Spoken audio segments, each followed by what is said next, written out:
Dovete sapere che le fiabe originali di Hans Christian Andersen, quelle per adulti, avevano tutto un finale cupo e triste.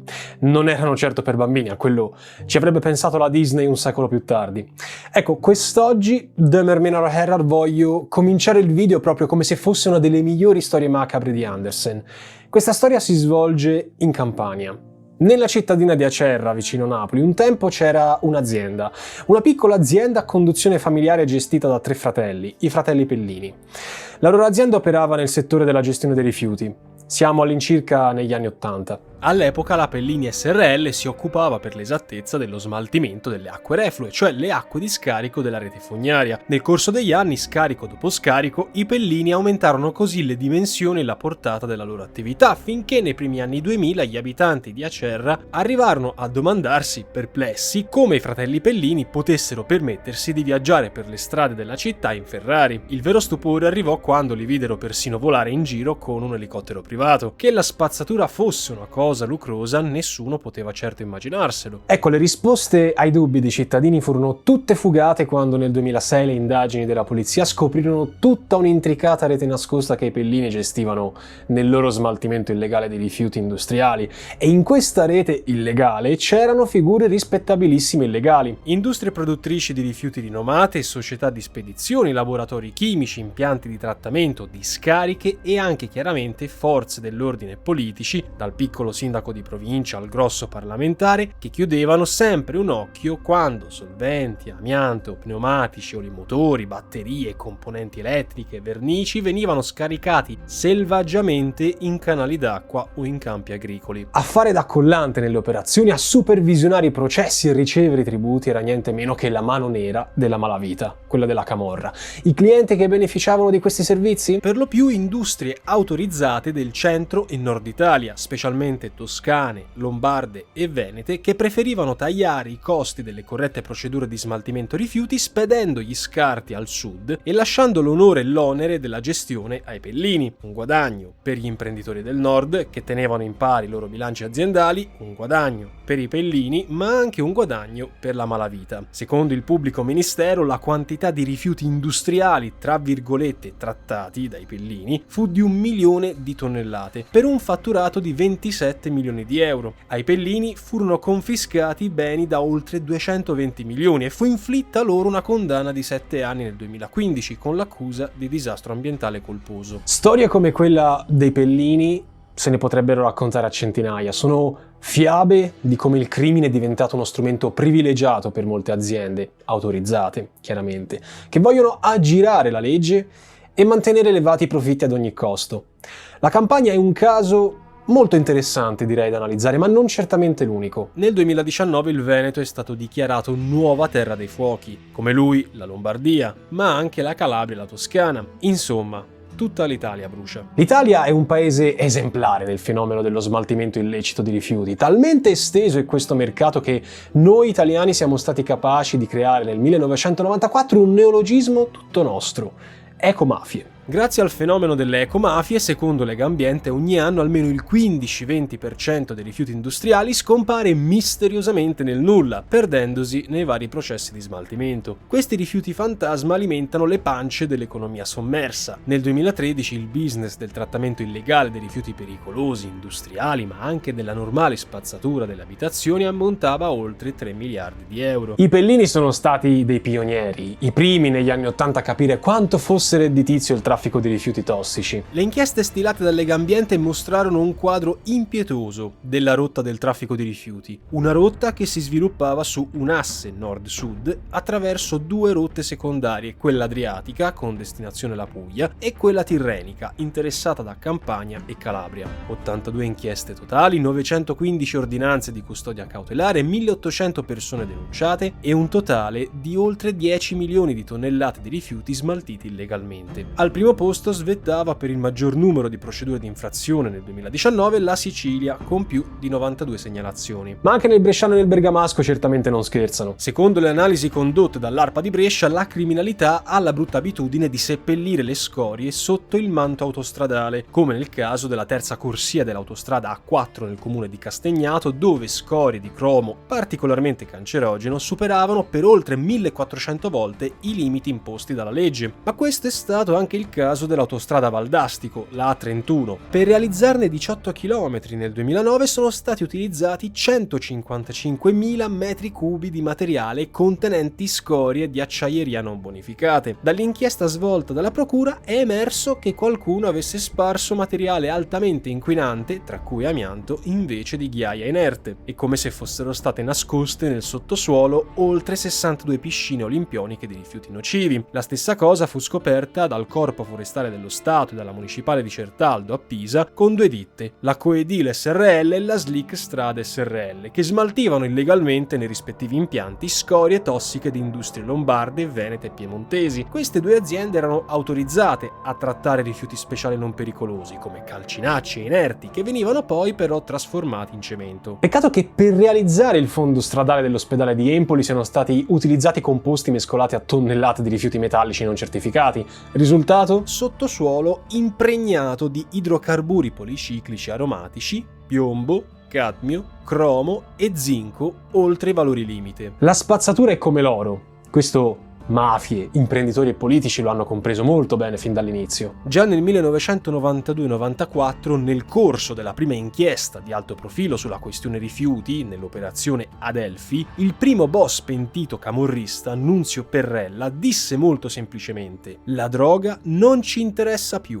Adesso abbiamo un altro business che paga molto meglio e dove si rischia molto meno. Si chiama spazzatura. Per noi la spazzatura è oro». Approfondendo le indagini, i procuratori all'epoca si resero conto che la gestione illecita dei rifiuti fosse un mercato in piena espansione, alimentato dalla crescente domanda delle industrie che, pressate da nuove normative statali, cercavano vie alternative per sbarazzarsi dei propri scarti. Già nel 1985 si erano create le condizioni per favorire i trafficanti di rifiuti campani. I principali impianti autorizzati di smaltimento rifiuti del nord Italia erano infatti stati chiusi dalle agenzie ambientali regionali per gli alti valori di diossina riscontrati nelle emissioni. La Toscana, per esempio, si era trovata in piena carenza di impianti dei rifiuti urbani. La domanda fu intercettata dai casalesi, che all'epoca erano molto più orientati al business del cemento. I casalesi, che già erano infiltrati nei lavori di costruzione delle superstrade tra Napoli e Caserta grazie agli appalti delle amministrazioni comunali, sfruttarono nel modo più semplice l'opportunità creatasi riempiendo le buche degli scavi sotto le carreggiate con i rifiuti del nord Italia. L'operazione Adelphi scoperchiò il vaso di Pandora, portando all'arresto dell'ex assessore all'ambiente di Napoli, Raffaele Capano, e altri membri comunali che rilasciavano da oltre 2 decenni, attraverso finte gare di appalti, contratti di smaltimento e autorizzazione alle discariche. Tra queste la discarica Resit nel comune di Giugliano fu probabilmente la più pericolosa, una discarica riempita, secondo la direzione distrettuale antimafia, nel 2013 di una quantità talmente grande di rifiuti tossici tale che entro il 2064 il peso dei rifiuti sfonderà lo strato sotterraneo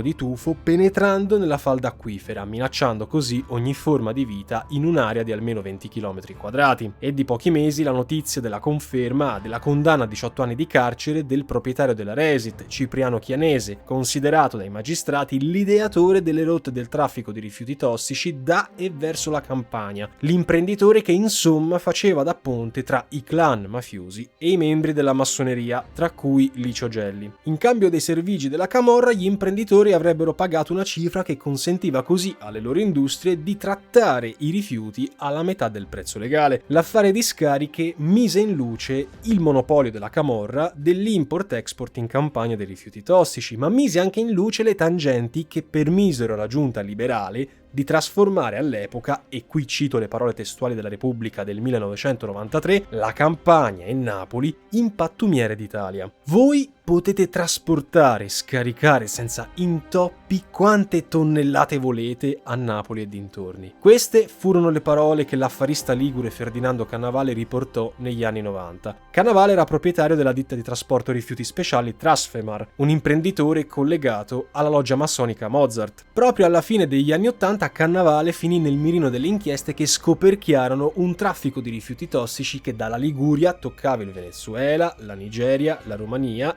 attraverso i porti di Napoli e di Malta. Ma Cannavale era collegato anche alle navi dei veleni, cioè navi stipate di scorie radioattive che venivano fatte affondare nel Tirreno o inviate direttamente in Somalia e lasciate lì ai clan somali in cambio di forniture di armi. Ilaria Alpi e Miran Hrovatin, che vi ho già menzionato nel video sul Moby Prince, e purtroppo ne sapevano già qualcosa. Cannavale lo ripeteva sempre: basta versarci 10 lire delle 25 che prenderete per ogni chilo di rifiuti destinato alle discariche e tutto andrà bene. Un business che insomma, per oltre 2000 tonnellate di spazzatura riversata a Napoli quotidianamente nel 1993 produceva un guadagno minimo di 600 milioni al mese. Tolte le lire e arrivato l'euro, le cose non cambiarono poi più di tanto. Con l'operazione Houdini condotta dai carabinieri del nucleo ambientale di Venezia nel 2004 si venne a scoprire che il costo per smaltire correttamente alcune tipologie di rifiuti tossici imponeva prezzi che andavano dai 21 ai 62 centesimi al chilo. A confronto la rete ecocriminale forniva lo stesso servizio a 9-10 centesimi al chilo. Le aziende potevano così arrivare a risparmiare fino al 400% dei costi. I capitali reinvestiti dalle organizzazioni criminali venivano immessi poi nel mercato legale, finendo per costituire realtà imprenditoriali talvolta di successo, magari altre industrie di smaltimento indistinguibili dal resto della concorrenza. Le discariche di Villaricca e di Pianura, a Napoli, per quanto legali, sono finite non a caso nel mirino della commissione parlamentare proprio per un'inchiesta sullo smaltimento illegale. Il metodo comunemente più utilizzato per aggirare i controlli e scaricare impunemente rifiuti pericolosi è da sempre quello che viene chiamato girobolla. In questo sistema i materiali di scarto vengono prelevati dal produttore e trasferiti in un centro di stoccaggio intermedio, il quale a sua volta diventa immediatamente il nuovo produttore dei materiali di scarto. Qui i documenti di spedizione, la bolla, vengono modificati e i rifiuti declassificati da pericolosi a non pericolosi, chiaramente senza subire alcun tipo di trattamento di bonifica. Certificati falsi, in accordo con laboratori cooperativi, vengono poi applicati per classificare questo materiale, che viene infine riconsegnato al sito di smaltimento finale, il tutto sotto il benestare dei pubblici ufficiali e degli organi di controllo. Il nucleo di queste discariche abusive si è sviluppato principalmente nel cosiddetto Triangolo della Morte, un'area compresa tra Acerra, Nola e Marigliano, con oltre 500.000 di persone e dove, come anche riportato dagli studi scientifici della Lancet Oncology, il tasso di mortalità per tumori è ben più elevato che nel resto della media italiana. Le campagne tra Napoli e Caserta, ma anche quelle nei dintorni di Casal di Principe, hanno visto miriadi di piccole discariche abusive dare alle fiamme enormi masse di rifiuti industriali. La presenza quasi costante delle colonne di fumo tossico che si innalzano nei cieli dalla zona è valsa a questo triangolo il rinomato appellativo di Terra dei Fuochi. In base ai dati del Vigili del Fuoco, tra il 2012 e il 2013 oltre 6.000 incendi tossici hanno avvolto la Campania. Negli ultimi 15 anni l'aumento di tumori a fegato, pancreas e reni legati alle alte concentrazioni di metalli pesanti nel sangue è stato di oltre il 400%, quasi 20.000 ammalati tra il 2010 e il 2013 all'interno del solo triangolo. Per fare un esempio, nel comune di Marigliano 1/3 dei decessi è causato da neoplasie. Da ringraziare sono le oltre 5.000 discariche illegali nelle quali vengono sversati gli scarti nocivi. Polvere derivante dall'abbattimento dei fumi nelle industrie di ferro e metalli, ceneri di plastiche gettate negli inceneritori, rifiuti urbani spacciati per compost agricolo interrati nelle campagne, fanghi tossici delle concerie sversati nei fiumi, diossina prodotta dai roghi appiccati ai cumuli di immondizia, ai copertoni o ai cavi elettrici da cui poi estrarre il rame all'interno e così via. Tutto questo, dal Triangolo della Morte, si allarga per estensione all'intera area di oltre 3.000 km² che va dalla provincia sud di Caserta a quella nord di Napoli, un'area abitata da oltre 3 milioni di persone. Lo stesso pentito del clan dei Casalesi, Gaetano Vassal, Gallo avrebbe ammesso che queste attività sarebbero una pratica comune in Campania da almeno una ventina di anni, un periodo nel quale le piccole e medie imprese della regione, che di norma hanno una produzione a nero, totale o parziale, sfruttavano i punti non controllati delle campagne come una discarica a costo zero, generando i roghi per coprire le proprie tracce e creare nuovo spazio per nuovi rifiuti. Anche il pentito Carmine Schiavone fece un resoconto dettagliato dei nomi alla magistratura, cioè di chi stava dietro gli sversamenti e dei luoghi esatti. Il problema però, peccato, era che questi atti furono registrati e segretati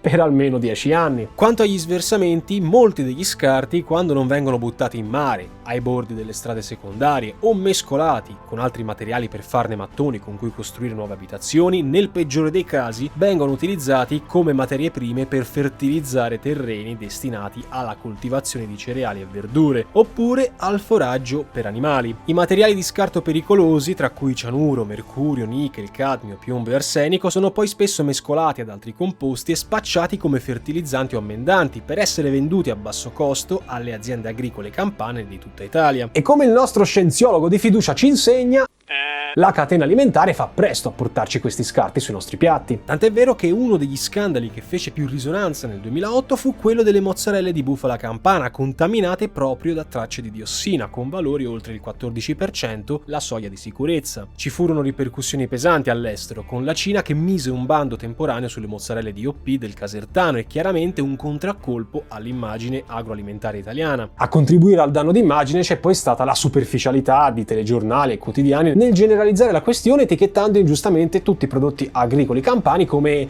contaminati, come un qualcosa di insalubre, cosa ovviamente non veritiera. Anzi, se solo potessi mangiarmi una bella zizzona di battipaglia o una bufala stasera, sarei l'uomo più felice di questo pianeta. Le vere vittime di questo sistema tossico sono, come sempre, i cittadini campani, che vedendosi inondati di spazzatura delle altre regioni, sono più volte scesi in strada a protestare contro quello che è a tutti gli effetti un biocidio. Il problema di fondo, però, è aggravato da una normativa insufficiente, indietro di decenni rispetto alle normative europee, e che soltanto nel 2015 ha visto finalmente una prima legge che prevedeva una pena tra i 2 e i 15 anni di carcere per chi si macchiava di crimini ambientali. Con l'eccezione che chiunque poteva vedere decaduta la pena qualora provvedesse a bonificare quanto sporcato. Ed è così che la nostra storia, iniziata con i Pellini negli anni '80, continua indisturbata tutt'oggi. Qual è la morale che questa fiaba ci lascia? Probabilmente nulla. Esattamente quanto è stato fatto per fermare tutto questo scempio? Cambiano i tempi, ma i problemi in Italia restano invariati. Corruzione, veleni nell'ambiente, flussi di denaro evasi e collusione dei colletti bianchi, degli imprenditori di tutta Italia, anche della politica. Questa, signori miei, è la morale che ci rimane dalla fiaba del triangolo della morte.